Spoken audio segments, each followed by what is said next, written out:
Once again, it is wood stove season in my van. Now I gotta check the list, make sure I got all the right stuff. Here we go. Wood stove, check. Hatchet, check. Cordless drill, check. Hole saw, check. Deck plates, ×2, check. Wooden ring, check. And my mitts, check. All right, so this is how this is gonna unfold. So I've got to put a deck ring on the top and a deck ring on the bottom, on the inside. So that way I can seal it from both sides when it's not being used. When it is being used, the lids come right out. So that is the plan. Now on top of the van, there is a ridge here. The deck plate has to sit in the center of the fan and in the center of this space. So the deck ring will sit approximately there. The chimney will come up and out and do chimney stuff. That is the plan. And the second deck ring underneath here to match it. First off, measure the spot to drill the hole through, cut the top circle, match it underneath, cut the bottom circle, caulk it, install the screws from underneath. That's the hard part done. The rest is just aligning the stove to fit the pipe, to fit the elbows, etc. I've measured the distance, found center, and it's centered with the fan itself. Now I'm going to drill a hole through there, straight through the metal and through the ceiling. And then we'll begin with the hole saw. There we go. Okay, now we're at the wood down below. Now straight through there.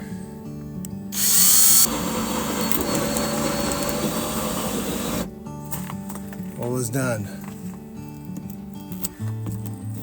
Next stage is the hole saw.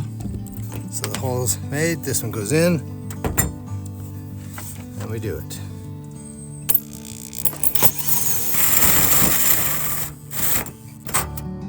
I'm assuming that's probably a little touchy, so I'm gonna get the file this edge down around here and spray paint it, and then we'll do the wooden one directly underneath it.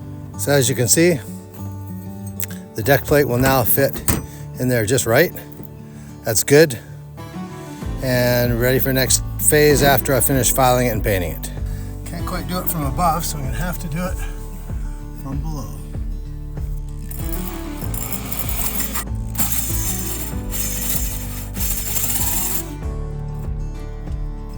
Now, you can see straight up through there. Perfect. And this ring should fit up in there just right. Perfect.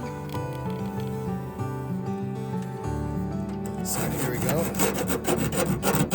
Taking some of these. There we go. I don't know if I'm going to get it much better than that. Yeah, not bad. That's better than I thought it would do. Now the wooden ring that has to go underneath here, I have to slit it on one side and then spiral it through the hole because it's too big for the hole, and it has to go underneath here and it'll go around like that. So that's the next step. So here's the internal deck plate mounted. Now pine has a, if I can remember this correctly, 433 degrees Celsius flash point. And this is a pine roof, tongue and groove. So I'm not too worried about that at all getting overheated. The insulation is good for, I think, 1200 or 1400 degrees. The stove only gets to 300 max, and that's it. So I'm not too worried about any of that. It will get toasty in here. The finished look with the plate completely screwed in. Now the top part, I just finished vacuuming any sawdust that was around here, pushing the insulation back a little further. Now I've sanded it. Now I'm going to paint it, let it sit for a little while, and when it's dry, throw on the top ring, caulk it in, screw it in, done. So what I've done is I've got the wood inside. I cut it and then spiraled it through the hole, so I didn't have to cut it in half, so you can do this with one cut only. And then I've pre-drilled with this small bit through the metal, and then put in each of the screws through the metal into the wood. Now there's loose because now I'll pull them back a little bit further. Got the fourth one to do. And then I'll put the caulking underneath and inside where the screws are going to go through, and then put the lid on, and she will be done. After that, I'll begin with the stove, putting it into position and showing you how the stovepipe goes and fits up through this. And the cap. I think I need a new cap. The other one's from last year. It's a little beat up. And I got to clean the windshield, the glass door. But other than that, it's gonna be really good. So this caulking here is black, but it's good for 600 degrees Fahrenheit.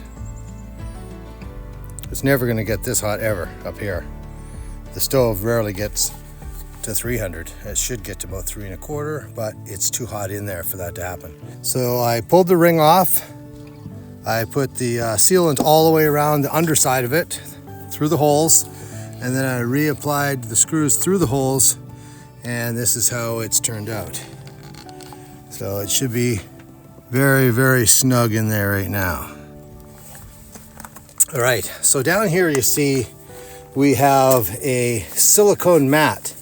It's actually 2 pieces of silicone with fiberglass in the middle. And this is going underneath the stove. Now remember, this is a hot tent stove. It's made to be portable. And so that's why I'm having it in the van, because it's portable. It's not full time. It'll be here for the winter in this position. And in the spring, when I no longer need it, take it out, and then this area becomes mine again, not the stove's. So that's why I chose to go this route, because I can store it up in my storage all summer and it doesn't bother me. All summer it's up here and everything is nice. And then come winter, I reinstall it and I've got heat again. First look at the stove in its container. Now the stove just zips out of its little bag, no problem. And that's it. Lifts up, goes on a stand. Now, legs do flip out from underneath, and the stove pipes are actually inside there if it wasn't so dirty. I do have a couple in a bag here, and we'll get back to those in a moment. But right now, I'm going to pull those out, set up the legs, screw it into the base, and begin cleaning.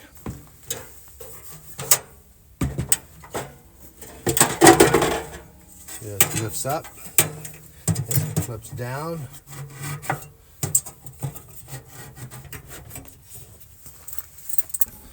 Gives you a bit of an idea.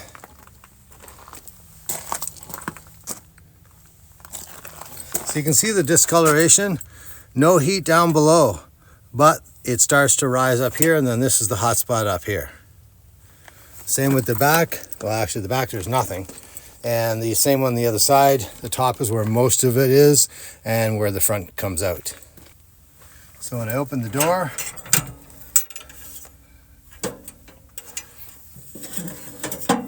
so the stove pipes, yeah, it's still pretty clean. All right, so the top one fits like this. And then move this around so you can see a little better. So this gives you a bit of an idea. I've got the screen door nearly all complete. There's a couple of spots holding out on me. I'll have to see if I can burn those off. So this is the first elbow that comes up. This is a heat shield, so it doesn't get too hot this way. And then it goes up this way. We have control of the flue here. And then it goes up through the hole. Lines right up and pushes in,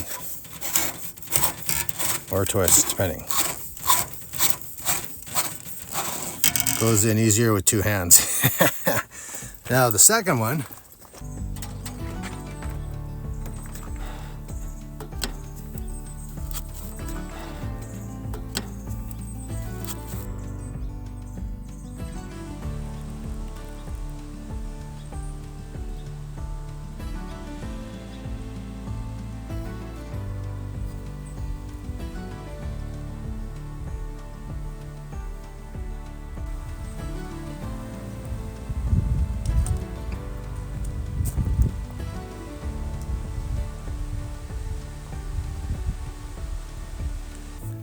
I'll finish the test burn later this evening and show you the results. Cheers.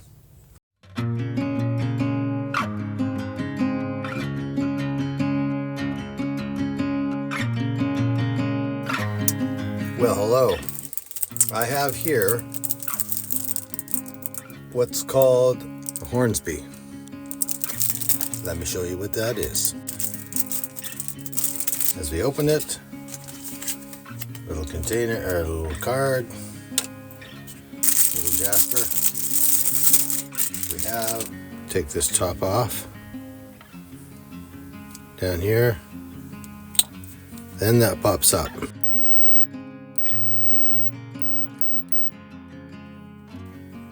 Waterproof lighter of sorts. It's USB rechargeable.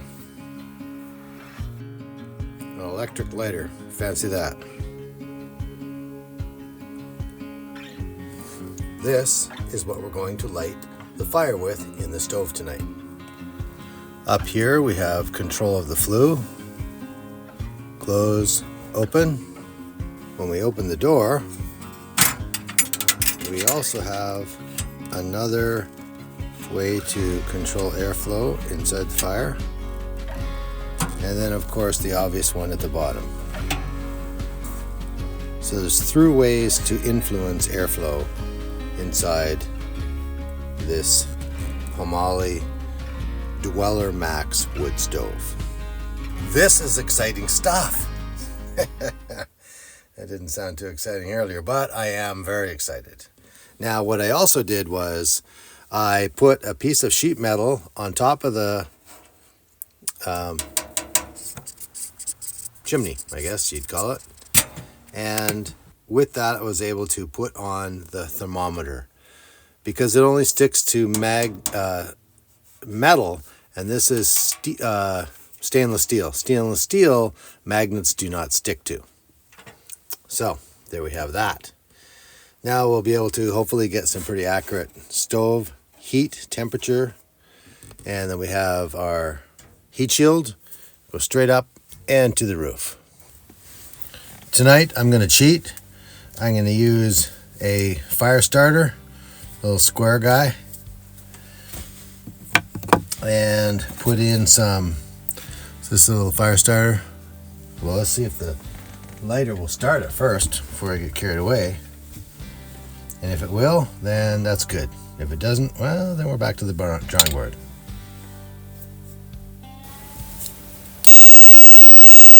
Oh, that was quick. Wow.